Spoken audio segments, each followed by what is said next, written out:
আজ আমরা চলেছি গঙ্গোত্রীর উদ্দেশ্যে। আমাদের যাত্রা আজ শুরু হয়েছে দেরাদুন থেকে। আজ 31 মে ভোর ঠিক 6:30টায় আমরা রওনা হয়েছি গঙ্গোত্রীর উদ্দেশ্যে। আমাদের জন্য নির্দিষ্ট গাড়ি স্থির করা ছিল। আমরা সেই গাড়িতে আমরা গঙ্গোত্রী এসে পৌঁছেছি। আমরা এখন দাঁড়িয়ে আছি মা গঙ্গার ঠিক ধারে, যেখানে কলকল স্বরে মা গঙ্গা বয়ে চলেছে। দূরে পাহাড়ের অপরূপ সৌন্দর্য, সেই সাথে অজস্র হোটেল এবং মন্দিরের সমন্বয়ে এই গঙ্গোত্রী। দূরে পাহাড়ের গায়ে মেঘের আনাগোনা, যে কোনো মুহূর্তে বৃষ্টি এসে পৌঁছাবে। এখন ঘড়িতে ঠিক 7টা, যদিও এখন সন্ধে নেমে আসার কথা, কিন্তু তবুও এখানে দিনের আলোর মতো পরিষ্কার আমরা সব কিছুই দেখতে পাচ্ছি। সন্ধে নামার এখনো অনেক বাকি। মা গঙ্গার কলকল শব্দে স্রোতস্বিনী গঙ্গা, অপরূপ গঙ্গা, পতিত পাবনী গঙ্গা বয়ে চলেছে তার নিজস্ব ছন্দে, নিজস্ব গতিতে। দূরে আমরা দেখতে পাচ্ছি গঙ্গা আরতির সেই স্থান, যেখানে গঙ্গা আরতি হয়। এই স্থানেই আর একটু পরেই আমরা গঙ্গা আরতি দেখব।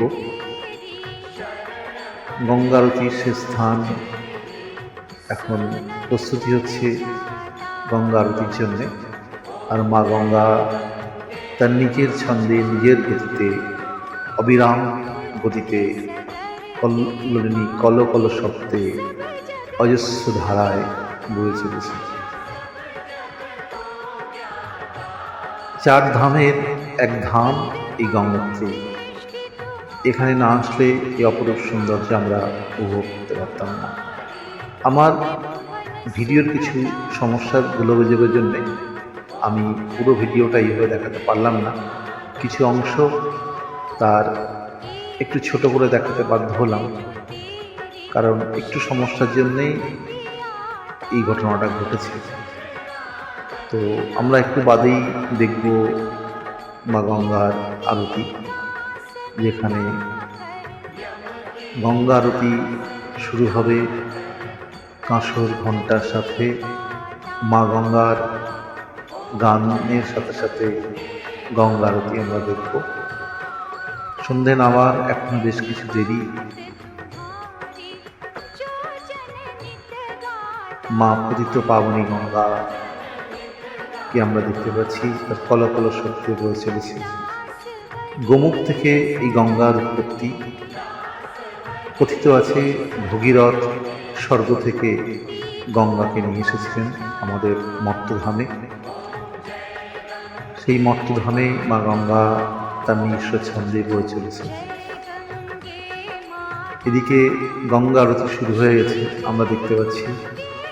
গঙ্গা আরতি হচ্ছে, সুন্দর মনোরম দৃশ্য। এই দৃশ্যের সাক্ষী হতে পেরে আমি নিজেকে গর্ববোধ করছি, নিজেকে পুণ্যবান মনে করছি। এরকম একটা দৃশ্যে আমি এখানে এসে গঙ্গা আরতি দেখতে পাচ্ছি। সুন্দর মনোরম দৃশ্য, গঙ্গা আরতি শুরু হয়ে গেছে। আমরা দেখছি প্রদীপ প্রজ্বলন করে গঙ্গাকে বরণ করা হচ্ছে, গঙ্গাকে আরতি করা হচ্ছে। এই গঙ্গার আরতি এখানে শেষ হলে তারপর মা গঙ্গা মাইয়ার মন্দিরে আরতি শুরু হবে। আমরা সেটাও উপভোগ করব, আমরা সেটাও পরিদর্শন করব। গঙ্গা মাইয়ার মন্দিরে গঙ্গা আরতি আমরা সেখানেও যাব আর একটু পরেই। মা গঙ্গার এই স্রোতে নিজেকে শুদ্ধ করে নেওয়ার একটা প্রবণতা মানুষের মধ্যে আছে। কেউ মাথায় জল ছিটিয়ে, কেউ স্নান করে নিজেকে শুদ্ধ করে তুলছেন। প্রচণ্ড ঠান্ডা, তাই আমি আর একটু বাদেই সন্ধ্যে যেহেতু হবে, সেহেতু অনেকেই জলে নেমে স্নান করছেন না ঠিক। গঙ্গা আরতি শুরু হয়ে গেছে এদিকে, আমরা দেখছি প্রদীপ প্রজ্বলনের মাধ্যমে গঙ্গা আরতি চলছে। সেই সাথে গঙ্গা মাইয়ার সুন্দর গান আমরা শুনতে পাচ্ছি। আমরা এখন এসে পৌঁছেছি ঠিক মন্দিরের সামনে। সন্ধ্যে 7টারও উপর হয়ে গেছে, তবু দিনের আলো পরিষ্কার আমরা দেখতে পাচ্ছি। গঙ্গার মন্দির, দূরে মেঘ ঘনিয়ে এসেছে, যে কোনো মুহূর্তে বৃষ্টি নেমে যাবে। মন্দিরে এখন ভক্তের সংখ্যা কম, তবু আস্তে আস্তে ভক্তের আনাগোনা শুরু হয়ে গেছে, কারণ আরেকটু পরেই মন্দিরে মা গঙ্গা মাইয়ার আরতি শুরু হবে। আমরা দেখতে পাচ্ছি সুন্দর মা গঙ্গা মাইয়ার মন্দির। দূরে পাহাড়ের মাথায় মেঘ জমে আছে, বৃষ্টির মেঘ, সন্ধ্যা নেমে এসেছে। শিবালয়, শিব মন্দির, এখানে আমরা দেখতে পাচ্ছি বাবা তারকনাথের একটা সুন্দর মন্দির। এই সংলগ্ন অনেক ছোট ছোট মন্দিরও এখানে আছে, যেখানে ধ্যান, পাঠ এবং গানের ব্যবস্থা হয় ভক্তদেরকে নিয়ে। ভক্তরা ভক্তি ভরে মা গঙ্গাকে পুজো করেন এখানে এবং মাকে দর্শন করেন। গঙ্গা আরতির সময় এই অঞ্চল মানুষের ছয়লাভ হয়ে যায়। সকালে তো লাইন পড়ে পুজো দেওয়ার জন্য। আজ এইটুকু সময় আমরা আছি, কাল সকালেই আমরা পৌঁছে যাব গোমুখের উদ্দেশ্যে। আমরা রওনা দেব। এই মন্দিরের পাশ দিয়েই যে ছোট্ট সিঁড়ি আছে একটা, সেই সিঁড়ি দিয়েই আমরা গোমুখের উদ্দেশ্যে কাল যাব। এই সেই সিঁড়ি দেখতে পাচ্ছি, যে সিঁড়ি দিয়ে আগামীকাল আমরা গোমুখ উদ্দেশ্যে রওনা দেব। মায়ের মন্দিরে একটু পরেই সন্ধ্যা আরতি শুরু হবে। ভক্তেরা দলে দলে এসে পৌঁছাচ্ছেন মায়ের মন্দিরে। মন্দিরের আলো জ্বলে উঠেছে, সুন্দর ঝলমলে আলো আমরা দেখতে পাচ্ছি। সবে সন্ধ্যা ঘনিয়ে এসেছে, সন্ধ্যা নেমেছে। মায়ের মন্দিরের দরজা এখনো বন্ধ, যদিও আর কিছুক্ষণের মধ্যেই খুলে যাবে পূজা অর্চনার জন্যে। আমরা সেই দৃশ্য উপভোগ করব, আমরা দর্শন করব। অগণিত দর্শক, অগণিত ভক্ত তারা মায়ের মন্দিরে এসে পৌঁছেছে। প্রচণ্ড ঠান্ডা এই মুহূর্তে। এখানে 7:30টার ওপরে হয়ে গেছে, সবে সন্ধ্যা নেমেছে। পুরোপুরি সন্ধ্যা নামতে 8টা বেজে যাবে। 8টার সময় এখানে সন্ধ্যা হয়। মন্দিরের পুজো পাঠ এখানে শুরু হবে এক্ষুনি। মা গঙ্গার আরতি আমরা দেখব। শিবালয়ে বাবা তারকনাথের মন্দির, শিবলিঙ্গ আছে এখানে।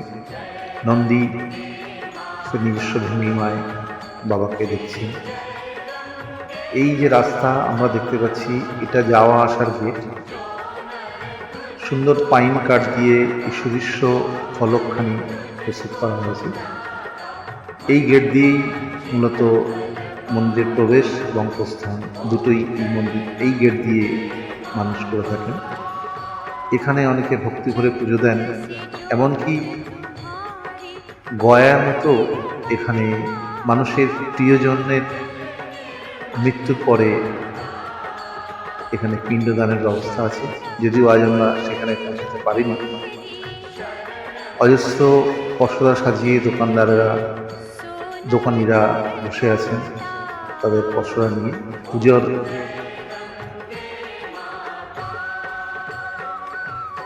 সামগ্রী নিয়ে তারা বসে আছে। পুজোর সামগ্রী, অনেকে এখান থেকে পুজোর সামগ্রী কিনে মাকে পুজো দেয়। এদিকে সন্ধ্যা আরতি শুরু হয়ে গেছে মন্দিরে। আমরা আবার মন্দিরে চলে এলাম। সন্ধ্যা আরতি দেখতে পাচ্ছি আমরা।